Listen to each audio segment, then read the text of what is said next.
ബിരിയാണി ഒക്കെ കഴിക്കുന്നു. കിലോ ബിരിയാണി ഉണ്ട്. ഇത് ഇത്രയും എത്ര റേറ്റ് എടുത്ത്? 80 രൂപയുള്ളല്ലേ? അതൊരു അത്ഭുതം കേട്ടോ. അപ്പോൾ ഇതിൻ്റെ ഈ കടയുടെ ലൊക്കേഷൻ ഞാൻ പറഞ്ഞു തരാം. ഇത് ആറ്റിങ്ങിൽ നിന്ന് ചിറയൻകീഴ് പോകുമ്പോൾ ചെറുവള്ളി എത്തുന്ന മുമ്പേ എഡേസയിലാണ് ഹോട്ടൽ ആഫിയ എന്നാണ് പേര്. എനിക്കിവിടെ വന്നപ്പോഴത്തേക്ക് ഞാൻ ഈ വീട്ടിലെ ഊണെന്ന് വിളിച്ച് പറഞ്ഞപ്പോഴത്തേക്കാണ് ഞാൻ ഇങ്ങോട്ട് വന്നത്. പക്ഷേ അവിടെ വന്നപ്പോഴത്തേക്കൊരു പുതിയ സാധനം കൂടി കഴിക്കാൻ പറ്റി. ഇതാണ് ദുരിയാൻ പഴം.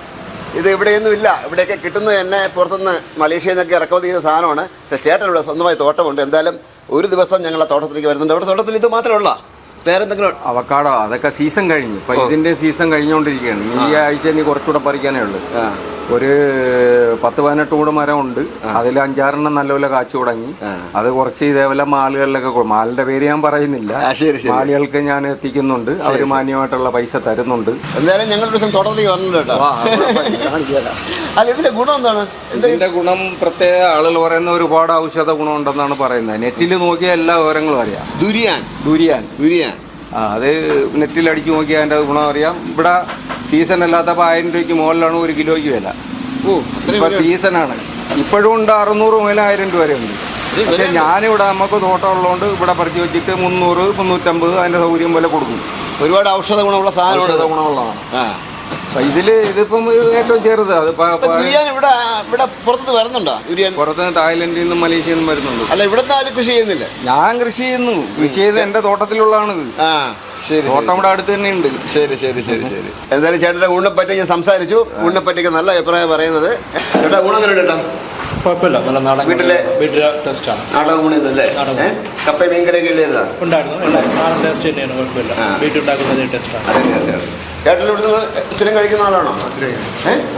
എങ്ങനെയാണ് ഊണൊക്കെ? എങ്ങനെയാണ്? കിലോ ബിരിയാണിയൊക്കെ ഉണ്ടെന്ന് പറഞ്ഞു. കിലോ ബിരിയാണിയൊക്കെ ഉണ്ടെന്ന് ഫോട്ടോ വെച്ചേക്കുന്നു. ഇത് ഇത്രയും എത്ര റേറ്റ് എടുത്ത്? 80 രൂപയുള്ളല്ലേ? അതൊരു അത്ഭുതം കേട്ടോ. ഇത്രയും കറിയും ഒരു പിന്നെ വറുത്ത മീനും കൂടി ചേർത്ത് ആകെ 80 രൂപയുള്ളൂ. 80 രൂപയ്ക്ക് ഇത്രയും വിഭവങ്ങൾ ചേർത്തിട്ട് ഊണ് കൊടുക്കുകയാണ്.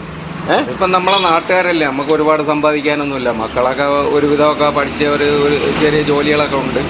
പിന്നെ എൻ്റെ എവിടെയും കാര്യം നടക്കണം, അത്രേ ഉള്ളൂ. അപ്പം അത് നമ്മളെ സമയം പോവും. ആ കാലത്ത് തന്നെ ഇത്തിരി നേരം വെളുത്തൊക്കെ എണീച്ച് വരുള്ളൂ. വന്നിട്ട് ഇതങ്ങാക്ക് 12 മണിയാകുമ്പോൾ ആവും. കിലോ ബിരിയാണി ഒക്കെ കഴിക്കുന്നു. കിലോ ബിരിയാണി ഉണ്ട്.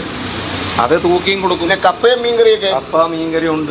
കപ്പയുണ്ട്, മീൻകറി ഉണ്ട്. മീനൊക്കെ ഇപ്പം തട്ടുപാടാണ്. എന്നാലും ഉള്ളതൊക്കെ മേടിച്ച് അഡ്ജസ്റ്റ് ചെയ്ത് ഒരു ചെറിയ പൊരിയലും ഒരു മീനിട്ട നല്ലൊരു കറിയും വെച്ച് അതും കൂടെ ചേർത്ത് കൊടുത്ത് ഇത്തിരി മരിച്ചീനിയും വെച്ച് ഇതാണ് 80 രൂപയ്ക്ക് കൊടുക്കുന്നത്. നാട്ടിലെ ഫുഡ്, വീട്ടിലെ ഫുഡ്.